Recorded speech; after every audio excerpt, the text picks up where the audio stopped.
अनेकांच्या पोटातील ओठावर येणाऱ्या गुपितांची बिनधास्त मांडणी करणारं बातमीपत्र। उदय सामंत हा एक बोगस माणूस, बोगस माणसाला सर्वच बोगस दिसतं, संजय राऊत यांचं वक्तव्य। आज आम्ही संपूर्ण आढावा घेणार आहोत। शिवसेनेचे सर्व प्रमुख नेते उपस्थित राहतील। उद्धव ठाकरे ओझर येथे आगमन झाल्यानंतर भगूर येथे जातील, सावरकर यांच्या स्मारकाला अभिवादन करतील आणि लोकांना संबोधित करतील। त्यानंतर काळाराम मंदिरात दर्शन घेतील। उद्याचा सोहळा हा देशाच्या अस्मितेचा आणि श्रद्धेचा विषय आहे। राजकारणात न पडता आम्ही जिथे असू तिथे रामाला अभिवादन करू, म्हणून आम्ही काळाराम मंदिरात जाऊ आणि गोदा आरती करू। शरयू येथे आरतीचा भव्य असा सोहळा आम्ही सुरुवात केली आहे। आम्ही उद्याचे सर्व सोहळे श्रद्धापूर्वक करू। आम्ही सगळ्यांना या सोहळ्याचं आमंत्रण दिलंय। राष्ट्रपती यांना देखील आम्ही निमंत्रण दिलं। सोमनाथ मंदिराच्या सोहळ्याच्या वेळी राष्ट्रपती उपस्थित होते, त्यामुळे अयोध्ये येथे राष्ट्रपती उपस्थित राहणं अपेक्षित होतं। 23 जानेवारी रोजी सकाळी 1500 ते 1600 प्रमुख लोकांच्या उपस्थितीत अधिवेशन होईल। निवडणुकीच्या दृष्टीने रणनीती आणि काही ठराव होतील। 5:30 वाजता खुले अधिवेशन म्हणजे जाहीर सभा होईल। त्यात सांस्कृतिक आणि धार्मिक सोहळे होतील। त्याची तयारी सर्व व्यवस्थित सुरू आहे। मी त्यांच्या मताशी सहमत आहे। आम्ही त्या आनंदी सोहळ्यात सहभागी होतो। भाजपा तुष्टीकरणाचं राजकारण करते। आम्ही वंचित बहुजन आघाडी यांना सोबत घेऊन भाजपा आणि मोदी यांचा पराभव करू। येत्या 2-3 दिवसात लोकसभा जागा वाटपाचा संपूर्ण तिढा सुटेल। त्यांनी काय ट्विट केलं मला माहिती नाही। त्यांनी शिवसेनेच्या सहभागीविषयी प्रश्न उपस्थित केले होते। असे प्रश्न विचारणे कोत्यानी संकुचित वृत्तीचं लक्षण आहे। अख्ख्या देशाला माहिती आहे शिवसेनेनं काय केलं। आम्ही कारसेवकांचा अधिवेशनात सत्कार करणार आहोत। आमच्याकडे देखील फोटो आहेत। आम्हाला पुरावे द्यायची गरज नाही। तुमच्याकडे नागपूर स्टेशनचे फोटो आहेत, आमच्याकडे घुमटावरचे फोटो आहेत। तुम्ही स्टेशनवर फिरायला गेले असतील, आमच्याकडे अडवाणी, मुरली मनोहर जोशी सगळ्यांचे फोटो आहेत। फडणवीस, तुम्ही डेमोक्रेसी येते या, तुम्हाला कारसेवक बघायला मिळतील। तुम्ही विचारता शिवसेनेचं योगदान काय, त्यावेळी हे समजणे इतकं तुमचं वय नव्हतं। तुम्ही इतिहास समजून घ्या आणि योगदान काय यावर भाष्य करा। सर्वांचाच विरोध। ईव्हीएम आणि वन नेशन वन इलेक्शन सर्व फ्रॉड आहे। भाजपने सत्तेवर राहण्यासाठी टाकलेलं जाळ आहे। देशातून जेव्हा ईव्हीएम जाईल त्या दिवशी भाजप ग्रामपंचायतीची निवडणूक सुद्धा जिंकू शकणार नाही। भाजपाला स्वतःच्या क्षमतेवर एवढा आत्मविश्वास असेल तर त्यांनी कोणत्या तरी एका निवडणुकीपुरतं ईव्हीएम दूर करावं। वाराणसीतल्या निवडणुका तरी त्यांनी ईव्हीएम शिवाय घेऊन दाखवाव्या, मग त्यांना कळेल मी काय म्हणतोय। ईव्हीएम हटी भाजपा गई हा नारा आहे। लोकशाहीच्या दृष्टीने ईव्हीएम ही दुर्घटना आहे। वन नेशन वन इलेक्शन हा फ्रॉड देशाची लोकशाही संपवल्याशिवाय राहणार नाही। उदय सामंत हा बोगस माणूस, बोगस माणसाला सर्वच बोगस दिसतं। मग याच्या काळात देखील ते महत्त्वाचे खात्याचे मंत्री होते, तेव्हा बिनकाचेचा गॉगल लावून बसले होते का? आता किती सह्या झाल्या आणि या सह्यांची शाही किती दिवस टिकते हे आम्हाला पाहायचं आहे। महाविकास आघाडीचं मीठ खाल्लं मंत्री म्हणून आणि त्यांच्याशी नमक हरामी करून वक्तव्य करता हे मराठी माणसाला शोभत नाही। महाराष्ट्राची बेमानी करणारं हे वक्तव्य आहे।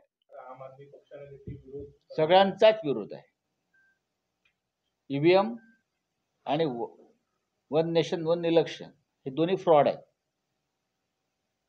हे फक्त भारतीय जनता पक्षाला कायमस्वरूपी सत्तेवर राहण्यासाठी टाकलेलं फेकलेले जाळ आहे। या देशामध्ये ज्या दिवशी ईव्हीएम जाईल त्या दिवशी भारतीय जनता पक्ष हा ग्रामपंचायती सुद्धा जिंकणार नाही। जर भारतीय जनता पक्षाला स्वतःच्या क्षमतेवरती एवढी हे असेल, आत्मविश्वास असेल, तर त्यांनी कोणत्या तरी एक निवडणुकीपुरतं ईव्हीएम दूर करा।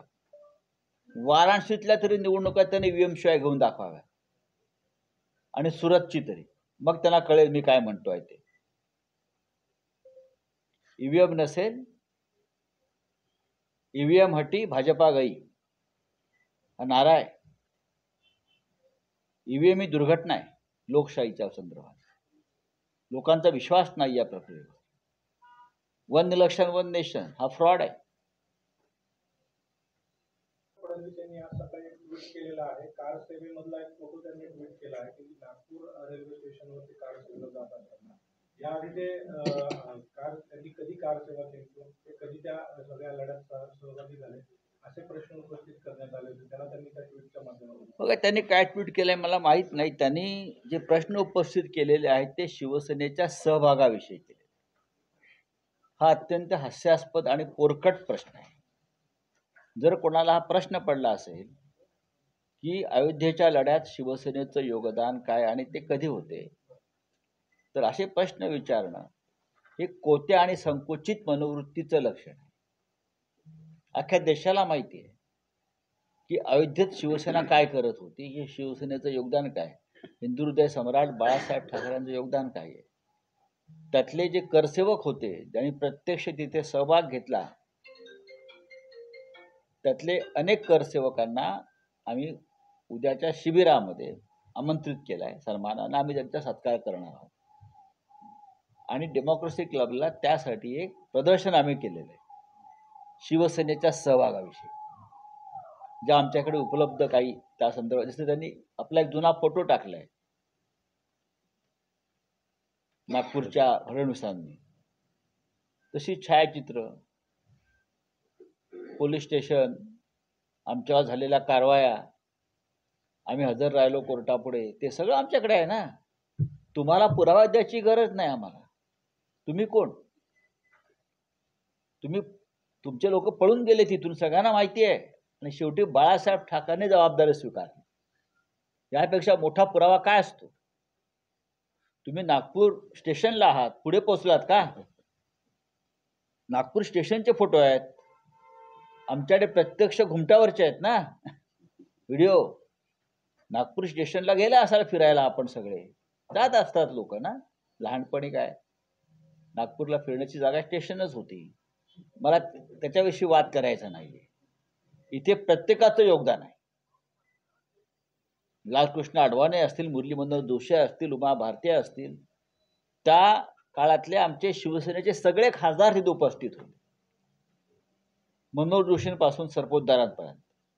विद्याधर गोखले तिकडे पोहोचले होते. सगळे खासदार, मुंबईतले, महाराष्ट्रातले जिल्हा प्रमुख, तालुका प्रमुख, विभाग प्रमुख, त्यातले आता काही हयात आहेत काही नाहीत, त्यातले बरेचसे लोक उद्या आम्ही तिथे डेमोक्रेसी क्लबला त्यांचं एक एक्झिबिशन, आम्ही प्रदर्शन भरवतो आहे आणि सुभाष देसाई यांच्या संकल्पनेतून ते प्रदर्शन आम्ही भरवतो. म्हणजे आम्ही देवेंद्र फडणवीस यांना आमंत्रित करतो, बरं का. नागपूरला होतात तुम्ही स्टेशनवर, पण आता डेमोक्रेसी क्लबला उद्या या आणि प्रत्यक्ष त्या करसेवकांना भेटा, ज्याने प्रत्यक्ष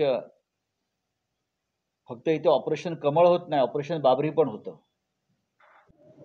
भगूरला येतील, स्वातंत्र्यवीर सावरकरांच्या स्मारकावर अभिवादन करतील, तिथे जमलेल्या लोकांशी संवाद साधतील आणि त्यानंतरचा संध्याकाळचा जो मुख्य कार्यक्रम आहे तो काळाराम मंदिरातली दर्शन आणि पूजा आहे. उद्या 22 तारीख आहे, 22 जानेवारी आहे. भारतीय जनता पक्षानं जरी अयोध्येमध्ये राम मंदिरात प्राणप्रतिष्ठा सोहळ्याचा कार्यक्रम भारतीय जनता पक्षाचा म्हणून ठरवला असला, तर आमच्या दृष्टीनं तो या देशातल्या अस्मितेचा आणि श्रद्धेचा विषय आहे.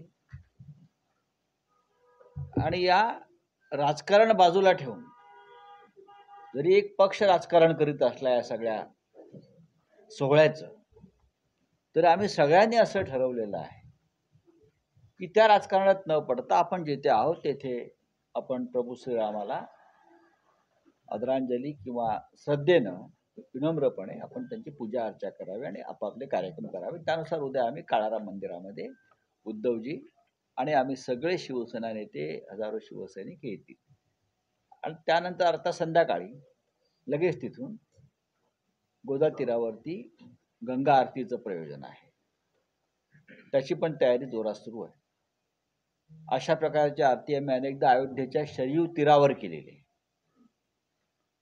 जे इकडले भाजपचे लोक विचारतायत तुमचा अयोध्येशी संबंध काय, त्यांनी शरयू तीरावर आम्ही केलेले सोहळे, नेत्रदीपक सोहळे, ज्याची सुरुवातच आम्ही केली आहे, अशा प्रकारे भव्य गंगा आरती करण्याची ही तिथे शिवसेनेने केलेली सुरुवात आहे सातत्यानं.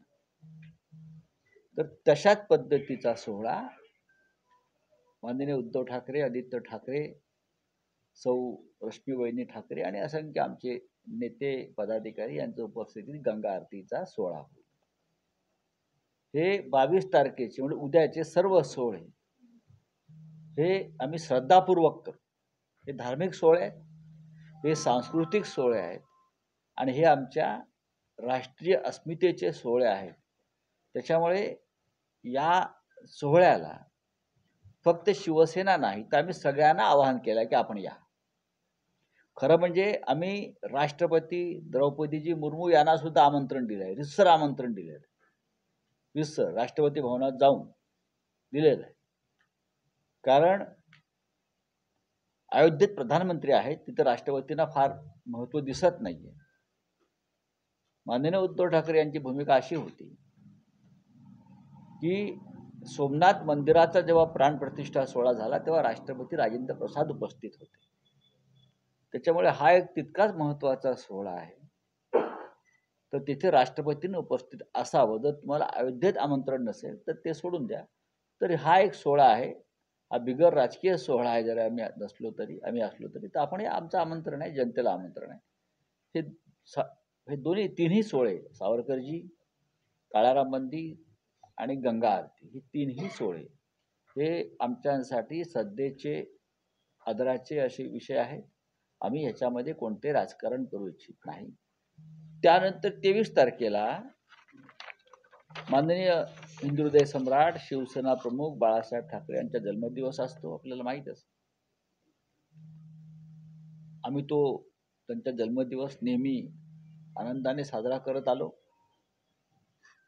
नाशिकची निवड आम्ही त्या दिवशी राज्यव्यापी अधिवेशनासाठी केलेली आहे.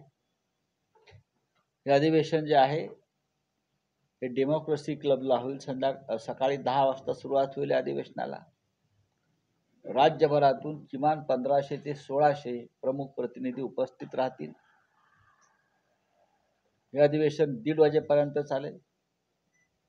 या अधिवेशनामध्ये प्रमुख मार्गदर्शन होईल पदाधिकाऱ्यांना. लोकसभा, विधानसभा या दृष्टीनं काही निर्णय घेतले जातील. काही महत्त्वाचे ठराव तिथे मांडले जातील आणि मंजूर केले जातील. हे अधिवेशन आमच्यासाठी अत्यंत महत्त्वाचे, दिशादर्शक आहे.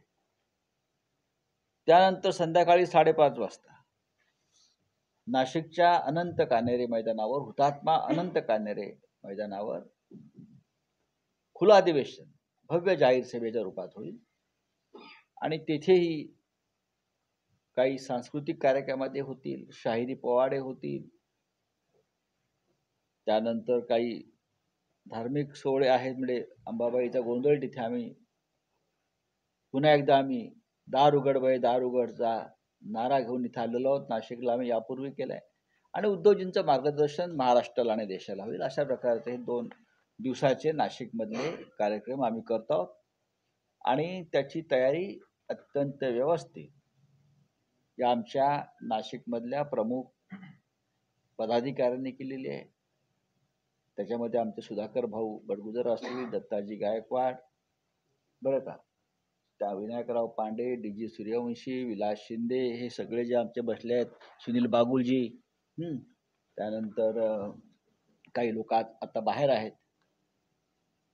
वसंतराव गीते असतील, करंजकर असतील, या सगळ्यांनी, दिंडे आमचे, या सगळ्यांनी ही जबाबदारी नाशिकची आपल्या शिरावर घेतली. आणि गेल्या काही दिवसापासून ते अधिवेशन, शिबिर आणि इतर सगळ्या सोहळ्यांच्या यशस्वी होण्यासाठी पराकाष्ठा करत आहे. बेधडक, निर्भीड, बिनधास्त मांडणी करणारा खबऱ्या लाईव्ह.